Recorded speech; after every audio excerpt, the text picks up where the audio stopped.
Buenos días, yo soy la doctora Alicia Brezán y en el día de hoy hablaremos de apnea del prematuro. Esta patología es muy frecuente en la prematurez y necesita ser identificada muy rápidamente, así evitaremos mayores morbilidades en el recién nacido prematuro que ya es vulnerable por sí mismo. Los objetivos de esta clase serán aprender a detectar la apnea, conocer su epidemiología, fisiopatogenia y clínica, como así también determinar todas las acciones preventivas y terapéuticas y por último analizar el seguimiento domiciliario de los prematuros que tuvieron apneas. ¿Cómo definimos a la apnea? La apnea del prematuro es un cese de los movimientos respiratorios por un tiempo de 20 segundos o más, o un cese de los movimientos respiratorios por menor tiempo, pero que se va a asociar a bradicardias, desaturación o cianosis.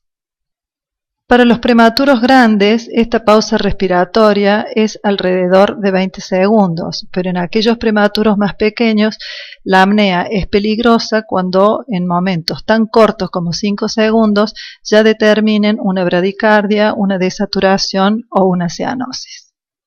La epidemiología de las apneas del prematuro se presentan casi en el 50 o 60% de los prematuros, en un porcentaje de 40% las de origen central, 10% las obstructivas y un 50% de las apneas mixtas.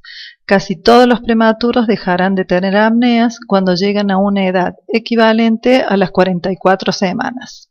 La apnea se presenta alrededor de los 3 días de vida, ocurre repentinamente y simula una respiración periódica. La mayoría va a ocurrir durante los sueños profundos o activos y ocurren menos durante el sueño ligero o despierto. La mortalidad de los prematuros en donde no se detecta la apnea precozmente será casi del 60% y en los que no son bien tratados se pueden encontrar secuelas en el 20% al año de edad. Existe una relación directa de la frecuencia de la ocurrencia de apneas de acuerdo a la edad gestacional, siendo de un 7% en los prematuros de 34 a 35 semanas, de un 15% en los de 32 a 33, 54% de 30 a 31 y tendrán el 100% de los niños nacidos menores de 29 semanas apneas. Existen factores de riesgo en los cuales nosotros sabemos que, además de observarlos, los deberíamos evitar, como una temperatura ambiente elevada, el niño acostado en decúbito supino, cuando el cuello está flexionado, si han tenido asfixias previas o ventilación mecánica, o cuando hay secreciones en las vías respiratorias o una incoordinación faríngea. ¿Cuál es la etiología de la presencia de las apneas? Obviamente el prematuro es inmaduro y la inmadurez es el mecanismo más frecuente por la cual se produce la apnea. Hay una inmadurez en los mecanismos de la regulación y esto sería la apnea primaria. Con respecto a las apneas secundarias, son apneas que se producen concomitantemente con otros procesos patológicos del prematuro, como la sepsis, la hipotermia o hipertermia, que la mamá haya tenido medicación hipnótica, que tengan infecciones virales respiratorias o metabólicas, una hipoxemia, la presencia de un reflujo gastroesofágico importante o que tenga una obstrucción de la vía aérea. Antes de nacer, el feto tiene un centro reflejo que es necesario para que regule la frecuencia y la profundidad de la respiración. Pero después de nacer, cuando la placenta ya no lleva a cabo el intercambio gaseoso, el recién nacido es hábil para responder al aumento del anhídrido carbónico y así estimular el inicio de la respiración. Se sabe que este estímulo reflejo es efectivo cuando el niño es nacido a término, pero que va a ser mucho menos efectivo a medida que disminuye la edad gestacional, por ende en estos niños prematuros. La inmadurez del prematuro en el sistema nervioso central está directamente relacionado con un desarrollo incompleto de las neuronas que están mal organizadas y tienen escasas interconexiones. En el cerebro medio también existen muy pocas conexiones sinápticas, hay poca arborización dendrítica y la mielinización es escasa. Hay tres tipos de apneas: las apneas centrales, las obstructivas y las mixtas. La apnea central, que representa el 40% de las apneas del prematuro, se debe esencialmente, como lo comentamos recién, a esta inmadurez de los centros del control respiratorio en el bulbo raquídeo. Se caracteriza clínicamente porque hay una ausencia del flujo de gas hacia el pulmón y no tiene movimientos en la pared torácica. Las apneas obstructivas, existe una obstrucción de la vía aérea en los tejidos blandos hipofaringios, o porque el cuello está flexionado, o porque hay una oclusión nasal o un cierre laringio. Estas son mucho menos frecuentes y representan solo el 10% de los casos. Las más frecuentes, que es el 50% de los casos, es la apnea mixta. Se produce por combinación de las dos anteriores y está generada por un evento central. La respiración cesa y al final de la inspiración no se alcanza a realizar el intercambio gaseoso, y esto indica que hay una obstrucción de la vía respiratoria. ¿Cómo se hace el diagnóstico de una apnea en el prematuro? Cuando nace un prematuro que es menor de 34 semanas, nosotros sabemos que es pasible de presentar apneas y requiere una monitorización de su frecuencia cardíaca, de la frecuencia respiratoria y de la saturación. Debemos tener en cuenta en el diagnóstico diferencial que hay dos situaciones, que son la respiración periódica y las pausas respiratorias, las cuales debemos distinguirlas de la apnea del prematuro. La respiración periódica son episodios de respiración irregular, que es común en todo recién nacido, que hace intervalos de pausa que no son mayores de 10 segundos y luego está seguido como de un gasping o de respiraciones rápidas de 10 a 15 segundos. También las debemos distinguir de las pausas respiratorias, que son las apneas no patológicas. Cesan la respiración por menos de 20 segundos y nunca se acompañan ni de bradicardia ni de desaturación.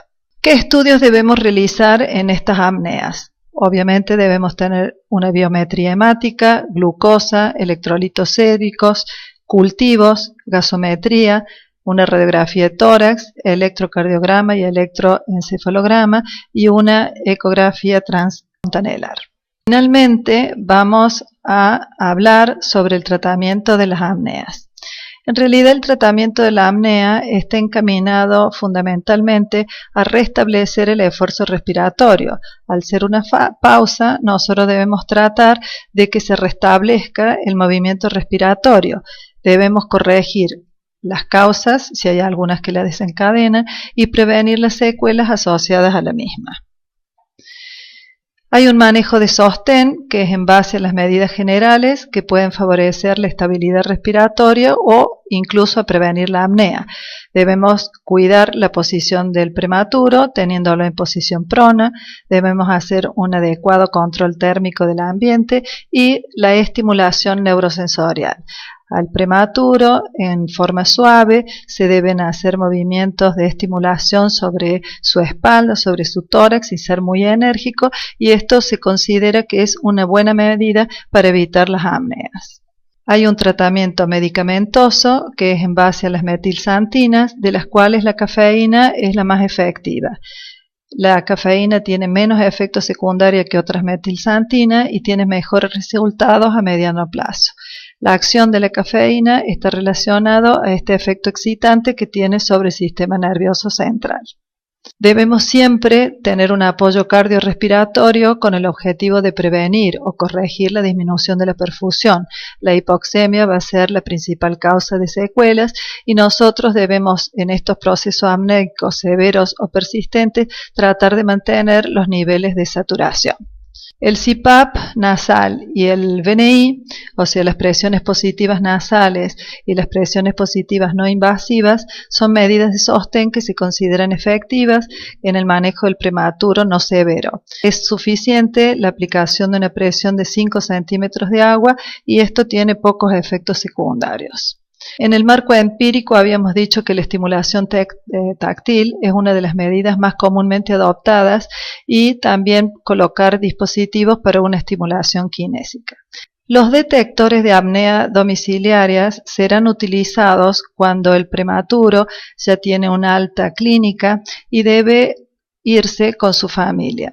Estos detectores de apnea, que son monitoreos de apnea, son unos cinturones que se colocan alrededor del tórax del niño y van a detectar los movimientos respiratorios y van a corroborar que no exista ni bradicardia ni disminución de los movimientos respiratorios. Cuando esto ocurre, funciona una alarma de la cual va a ser escuchada por sus padres y con la estimulación táctil el niño saldrá de su apnea. Por supuesto, si existen causas concomitantes, debemos corregir todas aquellas alteraciones metabólicas, obstrucciones de la vía respiratoria, atender las causas infecciosas neurológicas que pueden ser desencadenantes o exacerbar la apnea. ¿Qué recomendaciones haremos en estos niños? Todo niño prematuro necesita un monitoreo cardiorrespiratorio para que se evite cualquier tipo de complicación porque tiene riesgo de apnea. Al prematuro lo debemos colocar en una posición prona, hacer un control térmico adecuado, hacer estimulaciones táctiles que son gentiles y evitar sobre todo una sobreestimulación. Hay que usar un uso temprano de las metilxantinas, apoyos ventilatorios tempranos y un seguimiento y estimulación del neurodesarrollo en aquellos recién nacidos que tienen antecedentes de apnea. ¿A qué conclusión llegamos? Que la apnea del prematuro desaparece por sí sola con el paso del tiempo, que la mayoría de los prematuros tendrán apneas y desaparecerán alrededor de las 44 semanas de edad postconcepcional, que todo bebé sano que ha tenido una apnea no tiene problemas de salud ni va a ser diferente que los otros niños en el neurodesarrollo. La apnea del prematuro no provoca ningún daño cerebral. Todo bebé sano que ha dejado de tener apnea durante una semana probablemente nunca más vuelva a tener una apnea y si bien el síndrome de muerte súbita del lactante o muerte blanca del lactante ocurre con mayor frecuencia en los bebés prematuros, nunca se ha comprobado que exista una relación entre la apnea del prematuro y la muerte súbita. Muchísimas gracias.